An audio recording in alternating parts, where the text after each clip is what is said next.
Robbing kim? Robbim Alloh. Dining qaysi? Dinim Islom. Payg'ambaring kim? Payg'ambarim Muhammad sallallohu alayhi vasallam. Kitobing qaysi? Kitobim Qur'oni Karim. Tilaging nima? Tilagim iymon. Qiblang qaysi? Qiblam Kabatulloh. Millating qaysi? Ibrohim Halilulloh millatidanman. Kimning mazhabidansan? Imom Azam Abu Hanifa mazhabi. Do'stlaring kim? Do'stlarim chahor yorlar. Ular kimlar?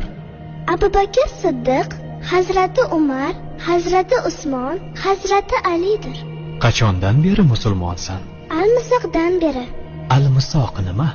Alloh taolo ruhimizni yaratib, ulardan va'da olgan kun. E'tiqoding qaysi? Ahli sunna val jamoa e'tiqodi. Kimni yaxshi ko'rasan? Alloh taoloni. Undan keyinchi?